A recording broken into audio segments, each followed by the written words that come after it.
Hello friends, welcome back to my YouTube channel English with Rimjim Kinsaria. Today we are going to analyze the poem Pike by Ted Hughes, stanza wise, okay? So let's start. First of all, this is the part 2, okay, of the poem Pike. You can watch my previous videos as well, okay? So let's start. The first stanza, I'll read the first stanza.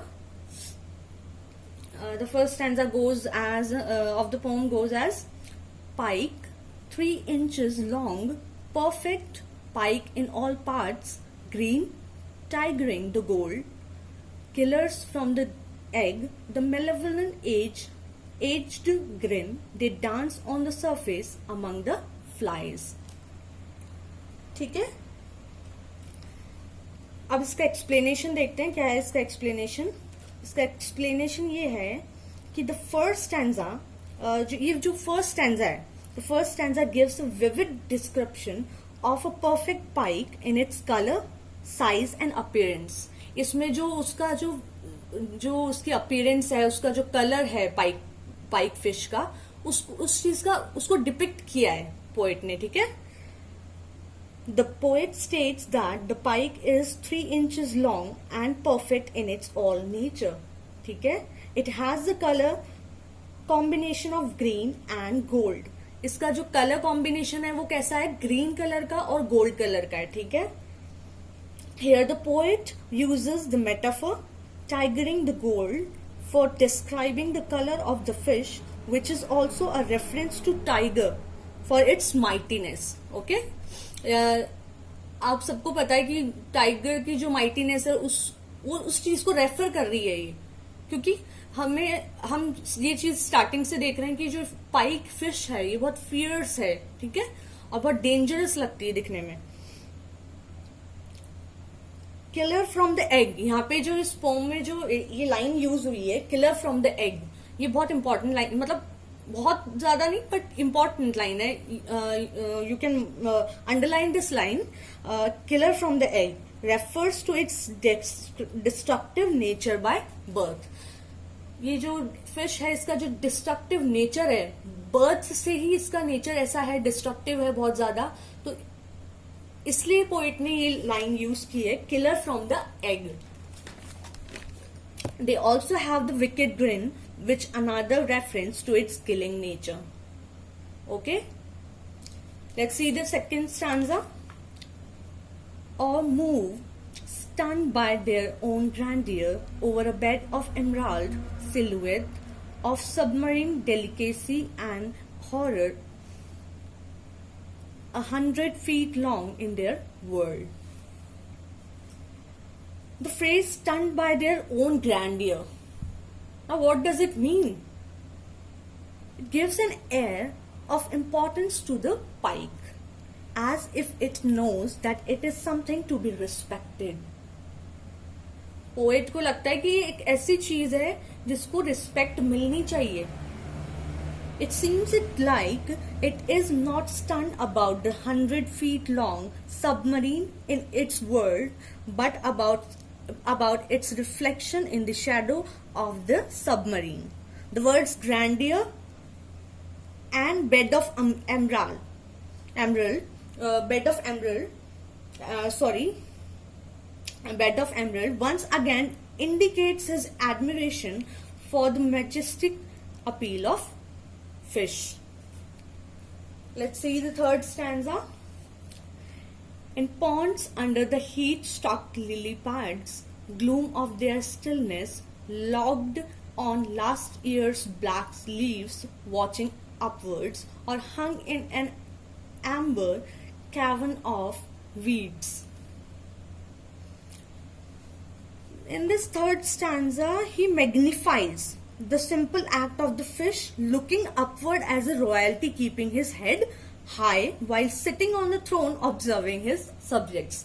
आप देख रहे हैं कैसे, मतलब आप देखिए huge कैसे जो है वो बता रहे हैं कि इस फिश के लिए वो बोल रहे हैं कि देखिए उसकी एक गर्दन जो है वो एकदम रॉयल पीपल की तरह है, और जो कि क्या कर रही है, अपने सब्जेक्ट्स को, अपने थ्रोन पे बैठ के अपने सब्जेक्ट्स को देख रही है, ठीक है।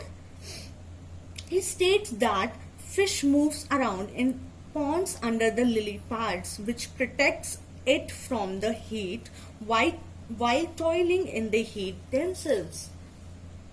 इस लाइन का मतलब ये है स्टूडेंट्स कि जो लिली पैड्स हैं, लिली प्लांट्स हैं, वो क्या कर रहे हैं, वो प्रोटेक्ट कर रहे हैं, उसको सनलाइट से प्रोटेक्ट कर रहे हैं फिश को।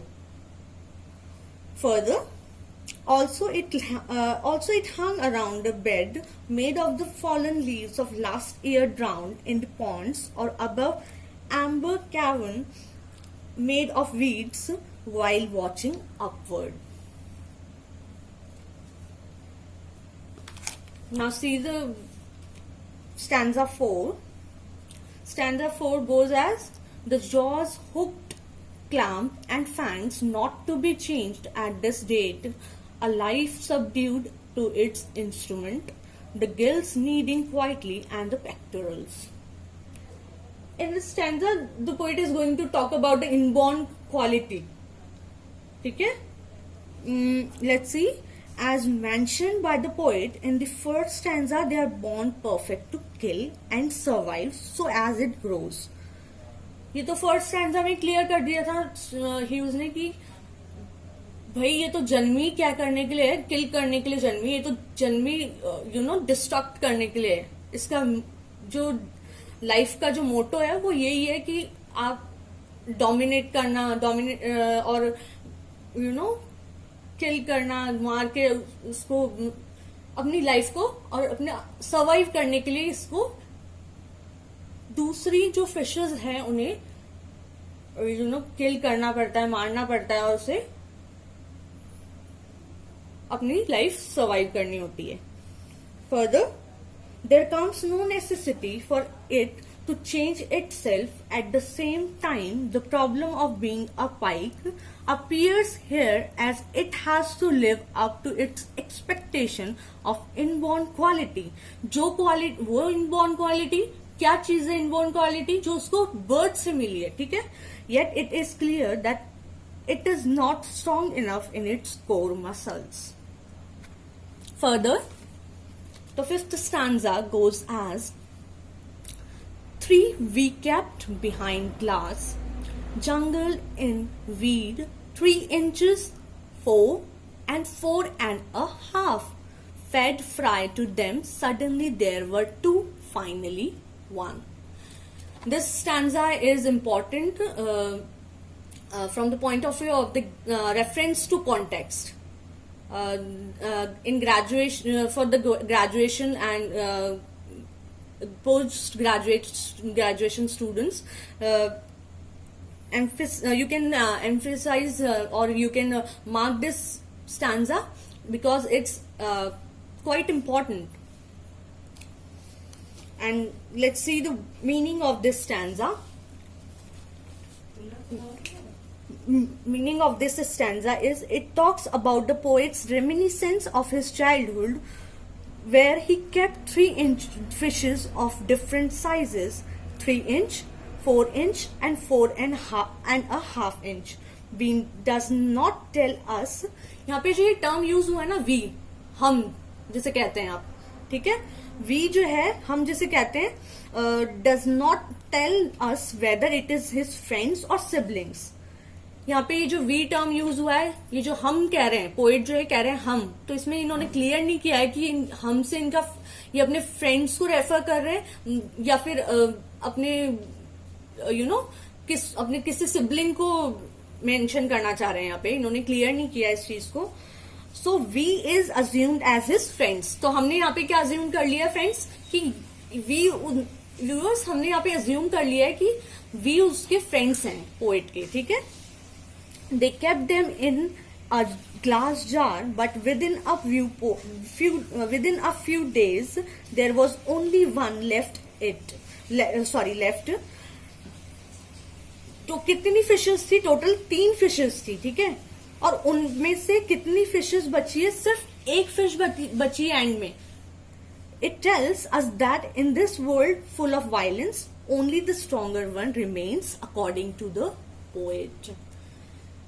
पोएट का मानना ये है कि ये जो वर्ल्ड है, ये जो जिसमें इतना वायलेंस है, यहाँ पे क्या है, जो वही बंदा रहता है जो स्ट्रॉन्गर है, according to the poet. Poet का ये मानना है कि वहां पे सिर्फ एक फिश इसलिए बची उन 3 फिशेस में से क्योंकि वो स्ट्रांग थी और उसने बाकी 2 फिशेस को अपना फूड बना लिया. So students, we have read we have completed the 5 stanzas. Okay, और मैं बहुत ही इंपॉर्टेंट चीज आपसे रिव्यूअर्स डिस्कस करना चाहती हूँ. वो है कि एक आप लिखिए, नाम लिखिए, M.H. Abrams. M.H. Abrams. M.H. A.B.R.A.M.S. Abrams. इनकी एक बुक है, ठीक है, ग्लॉसरी ऑफ लिटरेरी टर्म्स. लिखिए ग्लॉसरी ऑफ लिटरेरी टर्म्स. ये जो बुक है ये नेट JRF के लिए बहुत इंपॉर्टेंट है. ये बुक जो बच्चे ग्रेजुएशन कर रहे हैं उनके लिए बहुत इंपॉर्टेंट है. और फ्रेंड्स, ये पोस्ट ग्रेजुएशन वाले स्टूडेंट्स के लिए भी बहुत इंपॉर्टेंट बुक है. आपके जितने भी आप अगर आपको कोई भी कंफ्यूजन है एलिगरी को लेके, सिमिली को लेके, मेटाफर को लेके, वो सब आपका सारे पॉइंट्स जो हैं, आपको जो भी आपको लग रहा है कि आप नहीं ढूंढ पा रहे हैं या फिर आपको डिफिकल्टी हो रही है उस चीज को समझने में, तो आप उसमें देख सकते हैं. बहुत ही अच्छी बुक है ये. मैं रिकमेंड करूंगी आपको कि आपको ये बुक खरीदनी चाहिए. आपको ये कहीं पे भी अवेलेबल हो जाएगी. आप ऑनलाइन लेना चाहते हैं तो ऑनलाइन मिल जाएगी आपको ये बुक, और ज्यादा एक्सपेंसिव भी नहीं है. और आप अगर किसी बुक स्टोर से लेना चाहते हैं तो आप बुक स्टोर से ले सकते हैं. Okay, so friends, I'll explain the rest of the stanzas in the next class, which will be the part 3 of the poem. ठीक है? Thank you so much for watching this video. Please like and subscribe my YouTube channel. Thank you so much.